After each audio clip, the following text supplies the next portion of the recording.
Assalamualaikum warahmatullahi wabarakatuh, Buya. Salam terkata. Buya, Afan, saya ingin bertanya. Selama ini sering dibahas tentang anak yang durhaka kepada kedua orang tuanya. Tapi bagaimana dengan keadaan sebaliknya, Buya? Misalnya, ada orang tua yang justru durhaka kepada anaknya, tidak menafkahi, menyakiti secara batin, atau bahkan menelantarkan anaknya secara sengaja. Apakah dosa juga bagi orang tua yang seperti itu? Dan bagaimana seharusnya sikap seorang anak menghadapi orang tua yang bersikap demikian? Mohon nasihatnya, Buya. Terima kasih. Wassalamualaikum warahmatullahi wabarakatuh. Waalaikumsalam warahmatullahi wabarakatuh. Ada orang tua yang tidak mendidik anaknya. Ada orang tua yang tidak peduli urusan anaknya.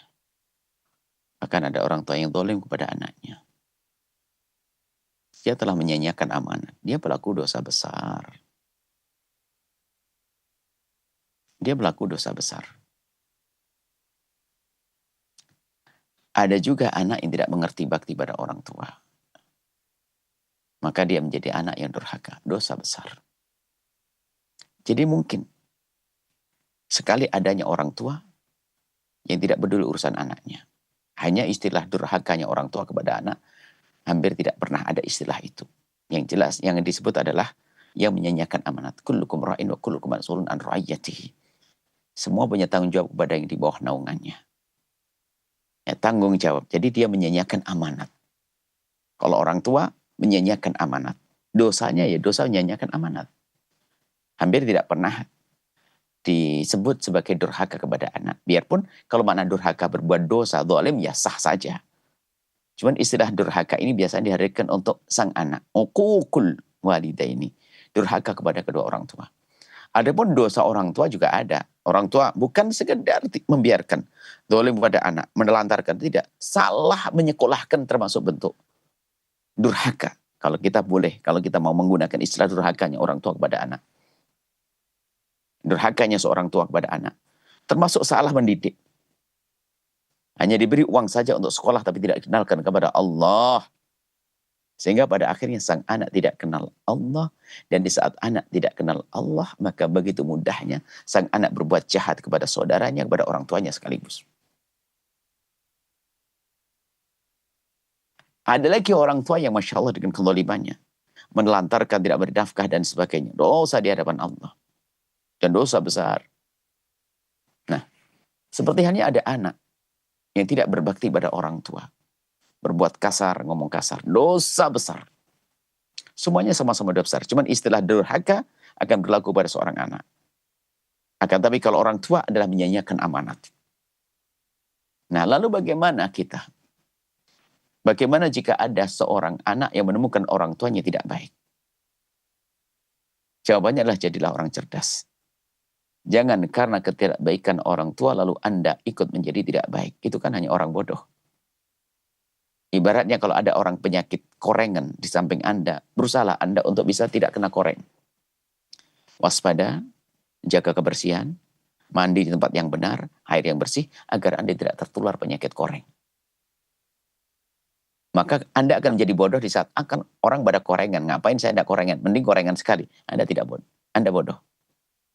Sama di saat seorang anak menemukan orang tuanya tidak baik dan sebagainya. Loh, kalau sudah Anda menemukan orang tua tidak baik, ya jangan berkata, orang tua saya nggak baik, sekaruan aja, ngapain saya baik-baik. Loh, ini adalah kebodohan dong.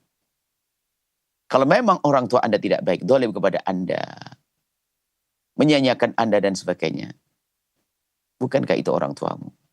Maka tidak perlu kita membalas dengan ketidakbaikan. Sampai mengatakan macam-macam mencaci orang tua dan gak ada alasan untuk itu semuanya. Kalau ada orang tua yang tidak berbuat baik kepada anaknya, tidak menjaga anaknya, tidak merawat anaknya, atau bahkan menelantarkan anaknya, lihat. Itu adalah kesalahan orang tua. Akan tapi bukan karena kesalahan itu kita menjadi berbuat salah. Sehingga anak berbakti itu ada 4 model. Ada seorang anak punya orang tua yang baik, lalu dia juga baik kepada orang tuanya. Selamatlah ini sang anak. Baik bapaknya, dia juga baik kepada bapak, bisa berbakti. Yang kedua, ada orang tua subhanallah, ada seorang anak dahsyat. Bapaknya itu tidak baik. Tapi dia masih bisa berbuat baik kepada ayahnya. hebat. Ini bisa berbakti yang dahsyat, dahsyat, dahsyat. Kalau baik sama orang tua yang baik itu mah enteng biasa. Tapi itu baik kepada orang tua yang baik itu biasa. Tapi yang dahsyat adalah orang tua yang tidak baik tapi dia tetap baik. Kenapa? Urusannya dengan Allah. Wa qad rabbuka la ta'budu illa iyyahu wa bil walidaini ihsana. Ibadah kepada Allah nomor satu. Yang kedua adalah berbuat baik kepada orang tua. Berbuat baik pada orang tua ini catatannya tidak harus orang tua baik. Tidak, ini perintah dari Allah. Cuman bedanya kalau orang tua tidak baik itu berat kita berbuat baik. Kalau orang tua baik itu mudah berbuat baik. Maka siapapun Anda dan siapapun orang tua Anda harus berbuat baik. Cuman bedanya. Jika orang tua Anda baik, Anda berbuat baik itu mudah. Dan pahala besar. Jika orang tua Anda tidak baik lalu Anda ngebaikin oleh orang tua Anda hebat. Pahalanya berlipat-lipat. Kenapa? Godaannya kuat. Maka ini orang cerdas. Dalam keadaan orang tua baik, Anda berbuat baik. Dalam keadaan orang tua tidak baik, Anda masih berbuat baik. Anda golongan ini. Ini golongan yang selanjutnya adalah golongan si dungu. Sudah orang tuanya baik, tatanya dia jahat. Na'udzubillah. Orang tuanya baik, tapi dia tidak punya nasib baik. Sehingga kebaikan orang tua disia-siakan begitu saja. Tidak diperhatikan. Tidak punya jiwa pengabdian pada orang tua. Tidak punya jiwa bekti pada orang tua. Na'udzubillah. Koreksi diri Anda sendiri. Bagian yang mana? Orang tua baik tapi anak tidak baik. Na'udzubillah. Sengsara dia.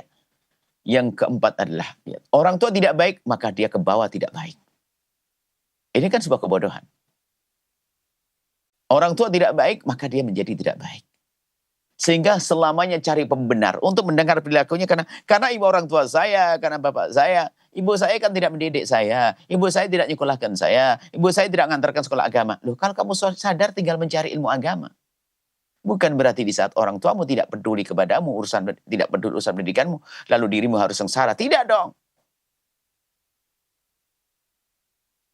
Banyak kok orang-orang dalam hidup keluarga yang tidak baik, tapi dia bisa jadi baik. Bahkan keluarganya tidak baiknya bukan tidak baik biasa. Memusuhi Rasulullah. Membenci Nabi. Targetnya membunuh Nabi. Tapi keluar anak hebat namanya Ikrimah. Ikrimah itu anak siapa? Anak Abu Jahal. Apakah Ikrimah beralasan, oh anak saya, bapak saya Abu Jahal, ngapain juga saya baik-baik. Nggak usah ngomong gitu. Bapaknya Abu Jahal. Mana ada orang hari ini yang punya ayah kayak Abu Jahal? Nggak ada. Sejelek-jelek ayah Anda tidak kayak Abu Jahal. Sejelek-jelek orang tua Anda tidak kayak Abu Jahal. Nah, jangan menjadi bodoh kita. Gara-gara orang tua tidak baik, lalu kita menjadi jahat pada orang tua. Tetap durhaka kita. Maka kalau kita ada orang tua, mohon maaf jahat, mungkin suka mukul, suka menghajar kita dan sebagainya, cukup menghindar.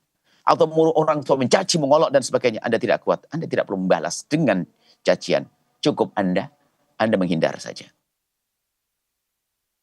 Karena orang tua adalah orang tua. Nah ini. Memang pernah ada pertanyaan. Suatu ketika kita bicara tentang berbakti pada orang tua, tiba-tiba ada pertanyaan. Buya, itu kan kenapa selama ini kok Buya hanya bicara tentang berbakti pada orang tua? Ada sebuah tempat di luar Jawa waktu itu. Kenapa kok Buya hanya bicara tentang anak durhaka, anak durhaka? Kan Anda ayah yang durhaka. Kenapa tidak pernah dibahas orang ayah durhaka? Kemudian sedikit nyindir. Dengan bahasa doa, semoga Anda bukan orang yang lagi tidak mesra dengan orang tua. Sebab rata-rata anak yang mempertanyakan. Kenapa ini bahasanya anak berbakti saja? Kok tidak dibahas tentang orang tua? Karena dia memang punya masalah dengan orang tuanya. Dia merasa dendam dengan orang tuanya. Na'udzubillah. Karena merasa tidak dibaikin sama orang tuanya. Merasa didolimi, disakiti. Sehingga dia menuntut. Lalu berkata, kenapa yang disuruh berbakti kok hanya anak saja, orang tuanya nggak pernah dibahas? Orang tua itu sudah ada pembahasan sendiri, ya hamba Allah. Pembahasannya sendiri, orang tua punya amanat. Jadi kalau bicara tentang berbakti pada orang tua, Anda jadilah anak. Nggak usah berpikir tentang ayah dulu. Anda jadi anak yang benar. Bapakmu kayak apapun, Anda punya kewajiban berbakti. Baru nanti di saat, jangan Anda berpikir, ayah saya begitu dan sebagainya. Bapak saya nggak benar, ngapain saya berbakti pada beliau? Apa gunanya? Nah, berarti Anda tidak mendengar sebagai seorang anak hari ini. Anda jadilah seorang anak. Bukankah orang tua ada macam-macam? Ada orang tua baik, ada orang tua tidak baik. Kan begitu. Ada orang baik, orang tua tidak baik. Jadilah Anda dengan orang tua baik, Anda berbakti. Kalau orang tua Anda tidak baik, Anda masih bisa berbakti. Ini selamat. Jangan menjadi dua orang yang berikutnya. Orang tua baik, dia tidak baik. Orang tua tidak baik, dia juga tidak baik. Na'udzubillah. Ada dua model, Anda tinggal pilih yang mana. Loh, kita bisa memilih loh ini. Orang tua Anda baik kepada orang tua. Selamatlah Anda. Jika diuji dengan orang tua tidak baik, Anda pun harus baik. Karena Anda ingin selamat. Kelompok dua ini nggak ada yang lega. Jangan ngambil yang ketiga dan keempat. Seperti itu ya. Jadi, hati-hati. Jangan sekali-kali Anda mendendam kepada orang tua Anda. Nasib buruk. Nasib buruk seorang hamba adalah di saat dia itu diberi rasa dendam pada orang tuanya. Sehingga yang terpangkas apa? Berbuat baik. Langsung nggak ada berbuat baik. Karena sudah ada dendam pada orang tuanya. Merasa pernah disakiti dan sebagainya. Ini nasib buruk. Dihukum, dihajar. Tapi kalau sudah Allah jaga seorang hamba, mohon maaf. Ini sebuah kisah. Dia seorang non-muslim, bayangkan. Dia tidak pernah kenal agama. Dipukul sama orang tuanya sampai tangannya ini sampai tangannya tidak berfungsi. Tapi dia tidak pernah marah kepada ibunya. Itu nasib baik buat dia. Dan diganti oleh Allah dengan kesuksesan di dunia. Akan tapi itu kan orang yang tidak beriman. Biarpun orang tidak beriman tapi kok baik sama orang tuanya, akan Allah beri segala kebaikan. Cuman kebaikannya hanya di dunia, tidak ada di akhirat. Orang kafir pun dikasih oleh Allah. Begitu pentingnya orang tua. Makanya jangan macam-macam dengan orang tua. Orang tua yang jahat, tetap Anda menghindar saja kalau jahatnya berlebihan. Tapi tetap Anda bisa berbuat baik di balik itu semuanya. Mungkin Anda kirim transfer uang dan sebagainya. Kalau Anda duduk ternyata menjadikan keadaan tidak baik, Anda jangan duduk dekat. Mungkin menjadikan beliau emosi, marahan, caci maki Anda menghindar saja. Tapi Anda melawan tidak ada. Ingat, jangan sekali-kali ada dendam kepada orang tua. Kok didendamin oleh orang tua? Mana mungkin dia itu untuk menjalankan perintah Allah, wa qadar buka la ta'budu illa iyyahu wa bil walidaini ihsana. Nggak akan mungkin dia mampu untuk berbuat baik kepada orang tua kalau di dalam hatinya ada dendam. Dan nasib buruk seorang anak jika ternyata dia menjadi dendam kepada orang tuanya. Dipukul, ya. Akan tapi pukulan orang tua kadang memang untuk kebaikan. Pukulan orang tua untuk kebaikan. Masih ingat Anda kan dicewer oleh orang tua Anda. Dicubit. Kenapa? Anda nakal waktu itu. Anda nyebrang jalan buru-buru coba. Masih ada mobil Anda mau nyebrang. Langsung dipukul oleh ibunda Anda. Anda dendam? Ya Anda dungu kalau Anda dendam pada ibunda Anda mukul Anda. Karena Anda ingin nyebrang jalan.